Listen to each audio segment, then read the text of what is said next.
Hi everyone, welcome to a new episode in our ongoing series, History of English Literature.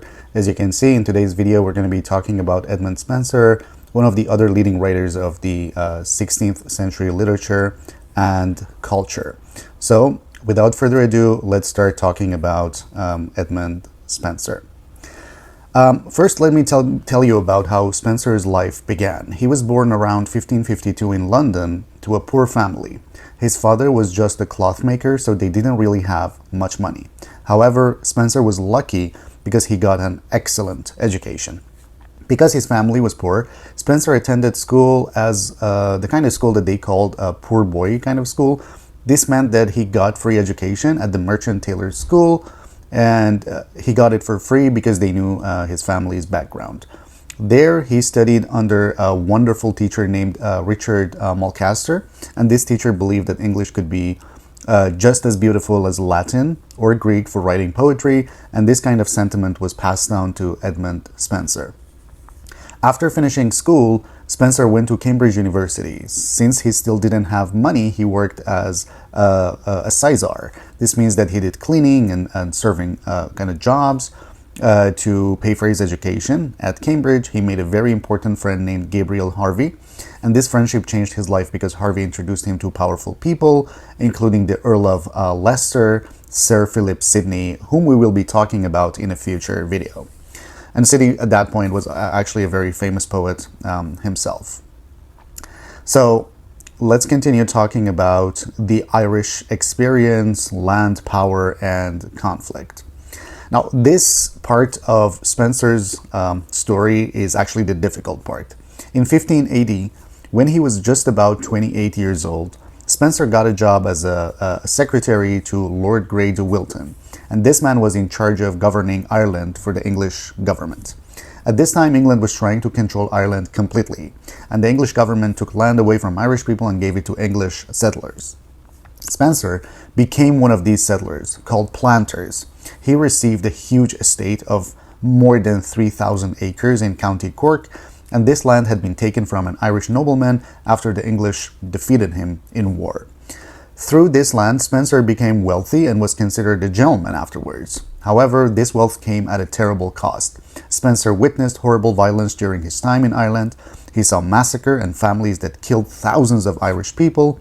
So what makes this even worse is that Spencer believed this violence was necessary and good. In the 1590s, he wrote a book called A View of the Present State of Ireland, and in this book, he argues that England should destroy Irish culture completely. He said that the English should actually eliminate the Irish language, laws, and customs. He even said that it was acceptable to use starvation as a weapon against the Irish people. Spencer's time in Ireland ended badly in 1598. Irish rebels burned down his castle, and he had to flee back to London to be with his family and to bring his family back home. And he died there in poverty just a few months later in January 1599. Now, there are so many contradictions when it comes to Edmund Spencer, especially when we are talking about his politics as well as his poetry. So, and this is actually what makes Spencer's life so complicated to study. On the one hand, he wrote some of the most beautiful moral poetry in English literature. His most famous work, as I'm sure you guys know, the Faerie Queene, is about knights who represent virtues like holiness, justice, and courtesy. On the other hand, as a government official, he supported policies that we would call genocidal today. So this isn't just a simple contradiction, to be honest. Modern scholars believe that Spencer's colonial experiences in Ireland actually influenced his poetry. The knights in his poems who fight against savage enemies can be seen as representing English colonizers fighting against the Irish.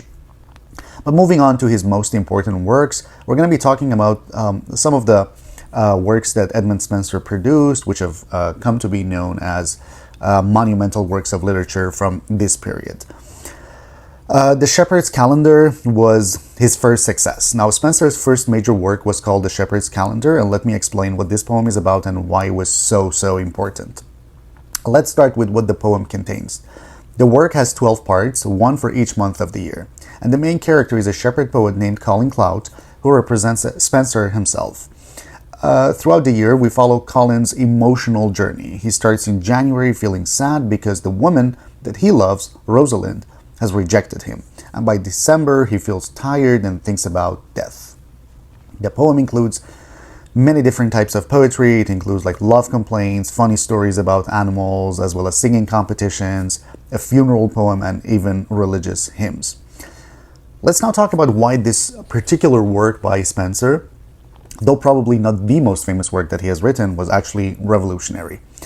Spencer made some very bold choices with this poem. Instead of using fancy modern language, he deliberately used Old English and old-fashioned English words and county dialects. This was his way of connecting to like older English poets like Geoffrey Chaucer and showing that English could be just as good as Italian or French for poetry. Spencer was copying the career path of ancient Roman poet Virgil, who basically like started with simple poems about shepherds before writing his great epic, the Aeneid. And so Spencer basically does the same. He starts with simple basic poetry, and then he moves on to actually write the Faerie Queene, his epic poem. The poem has a lot of like different meanings, but I'm just gonna move on to talk about the Faerie Queene, because this is basically what everybody knows Spencer for. This is basically his masterpiece. So the Faerie Queene, as I said, is Spencer's greatest work and one of the longest poems ever written in English. Unfortunately, he died before finishing it. Let's talk about the story as well as the structure of the poem. Spencer planned to write 12 books, but he only completed 6 before his death. Each book tells the story of a different knight who represents a particular virtue. The overall hero is Prince Arthur, who represents the perfection of all virtues. Now, Arthur is searching for Gloriana, the Faerie Queene, who represents Queen Elizabeth I. So let me briefly describe what each one of the completed books at least, is all about. In book 1, we have the Red Cross Knight, who represents holiness. Now, he must defeat monsters like Error and a witch named Duessa to rescue a lady called Una, who represents truth. In book 2, we have Sir Guyon, who represents temperance or self-control. Now, he must destroy a place called the Bower of Bliss, where a witch named Acrasia seduces men. Book 3, we have Britomart, who is a female knight who represents chastity, and she's looking for her distant husband, Artegall. In book 4, this book 4 is actually about friendship and tells the stories of knights named Campbell and Triamond. In book 5, Artegall represents justice, and he is helped by an Iron Man named Toulouse, who enforces justice very brutally. And finally, in book 6, we have Sir Calidor representing courtesy and chasing a monster called Blatant Beast, which represents slander. Let's now talk about Spencer's poetic innovations in this particular work of literature. Spencer invented a new type of stanza for this poem, which we now call the Spencerian Stanza. It has 9 lines with a specific rhyme pattern. The first 8 lines have 10 syllables each, while the last line has 12 syllables. And this creates a Spencer's signature on the sonnet, as well as like the kind of stanza that has come to be associated with this particular author. So this particular rhyming pattern and this variation in terms of how many syllables we can find in each one of the lines actually creates a flowing musical effect that slows down the narrative and makes it feel majestic. Spencer's language really mixes old-fashioned words with beautiful imagery and musical sounds. It also creates a dreamlike feeling that combines knightly romance, ancient mythology, and of course Christian symbolism. Let's now talk about the different levels of meaning that we can find in this particular work of literature. Now, the Faerie Queene works on several levels of meaning at the same time. First and foremost, it's a moral allegory. Each knight's journey represents how a Christian person struggles to achieve a particular value. For example, when the Red Cross Knight fights a dragon in Book 1, this represents every Christian's fight against Satan, which can only be won through faith and God's help. Secondly, It's a political allegory. Now, this poem celebrates Queen Elizabeth I and the Tudor royal family. So Spencer creatively rewrites British history to connect Elizabeth to the legendary King Arthur. And the ongoing war between the good knights and their Catholic enemies represents the real political struggle between Protestant England and Catholic Spain. Third, and of course most troubling for modern readers, it's a colonial allegory. Now, the knights' mission to bring order to the wild parts of the fairyland reflects Spencer's belief that England was justified in conquering Ireland, a topic that we discussed earlier in the video. So the character of Talus, the Iron Man who enforces justice without mercy and with brutality, kind of represents the brutal politics that Spencer supported in Ireland. Spencer has a lot of other books as well, like for example Amoretti and Epithalamion, and I'm just going to pause here in this slide so you guys can like take a picture of it and study it further. But now I want to talk about Spencer's legacy. All right, so let's talk about Spencer's influence and legacy and why he's called the poet's poet.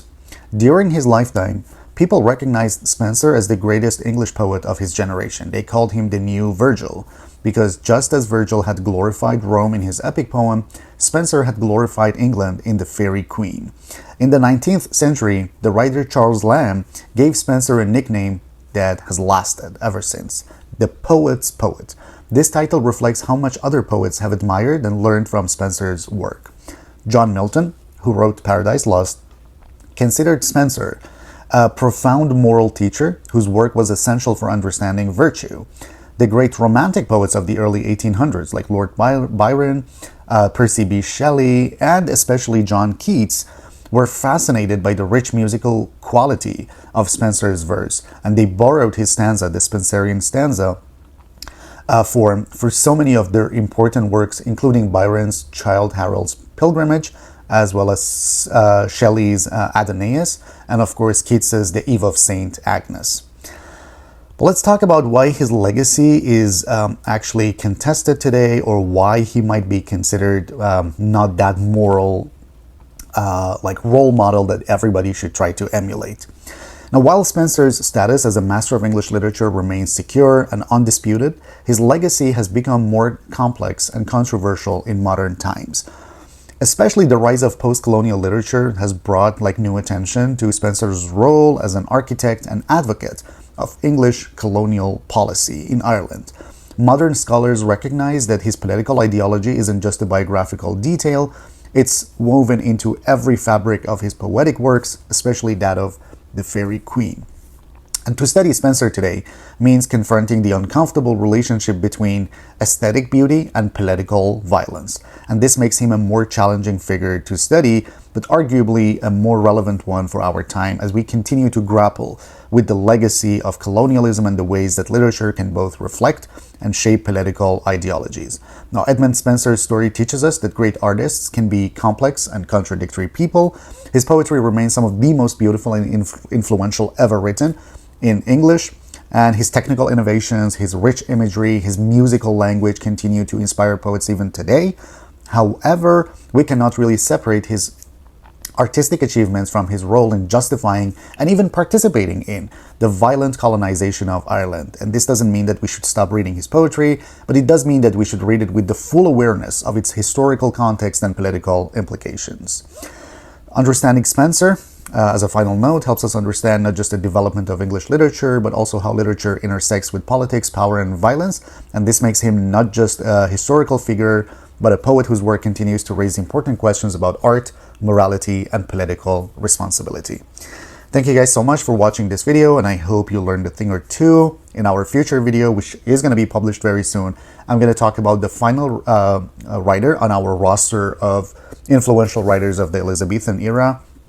I'll be talking about Sir Philip Sidney, and then once we are done with these amazing writers, Shakespeare, Marlowe, Spencer, and Sidney, we'll be ready to move on to the next chapter in our ongoing analysis of the history of English literature.